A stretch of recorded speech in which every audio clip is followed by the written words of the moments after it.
Liam Rosenior gets his first win in the Champions League as Chelsea leave it late to defeat Pafos 1-0. I'll be honest, at this stage, especially for Chelsea, they're in win now mode. Just win games, results based, just get the wins because they need to stack the wins. But I'll be honest, from a performance wise, listen, first things first, I want to give credit to Pafos. I thought they defended really, really well. Their defense was they were structured really well. David Luiz at the back anchored it really well. The goalkeeper, I mean, he pulled off some good saves, but it's one of them ones. If one of those goals go in, you're probably looking at him. But the first half, it looked like Chelsea were missing something. But it did feel like the minute he came on, you just saw like him that he brought that spark they were missing. They started playing really well, moving the ball quickly. They started creating chances, and it still baffles me why he doesn't really start for them. That's the weird one. Chelsea fans, let me know down below. Is it a developmental thing? Because I'm of the belief if you're good enough, you're old enough to start. There's a reason why guys like Lamine Yamal, Lennart Carl have been starting for their clubs at the age of 16, 17, because they're good enough. And I feel like this guy is good enough to be starting for Chelsea, especially when this guy is playing. Because I'll be honest, him and Neto, yeah, I feel like Chelsea fans, you might get trolled, yeah, you get forced to watch him and Neto on the wings play 60 minutes just for like a 30-minute spark of Gittins and Esteban when they come in, because I don't know what they have on Bluco or Todd Bowley or Bali or Stanley, whoever's in charge, yeah, for the fact that they be starting every single week. Because damn, listen, as a United fan, thank you for the 40 M's. I mean, I got Dogu.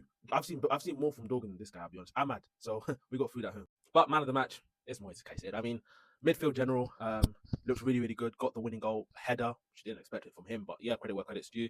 And whenever he's not there, you see why. They really miss him. And maybe it's a lack of depth, because the other guy in that position, let's be honest, Lavia, I've not sold my stocks on that guy, but there's a reason why he's always starting for them. And the ongoing Rice Caicedo discussion, just enjoy them, mate. I mean, really, really good performance by him. You know what, Gittins? Fairs. Big up, man. Listen, I've been critical of Gittins, but you know what? Credit where credit's due. I hold my hands up. I thought today he came on today, and you saw the difference between him and Garnacho. He was willing to take on his man. It was that never say never mentality. Even if he gets beat, he still comes back and goes again. So if he keeps doing that, you know what? You'll be laughing at me, man. And lastly, shout out Enzo. I thought he looked really, really good. Obviously, the first half, he had that goal that got disallowed. Listen, I can understand why he got disallowed. You can't be pushing a guy in the air like that. So fair enough. But it was a bit soft, but he looks really good. I think in that number 10 position where he can box crash, it definitely suits him, as opposed when he's like next to Caicedo. I think when you give him that, I think the closer he is to goal is probably the best position for him. He's in that like Declan Rice type position, like that box crashing area for him. So big respect to him. And that was a good performance by him. But the problem with him is, can we see that weekly on a consistent basis? And look, that win was very important. Look, tactically, it wasn't perfect, but they did enough to win, and they got the 3 points, and it was so important. I mean, with that win, they go 8th, which means they control their own destiny. But listen, it's not going to be easy. The last game, they are away to Napoli, which that's going to be challenging for them.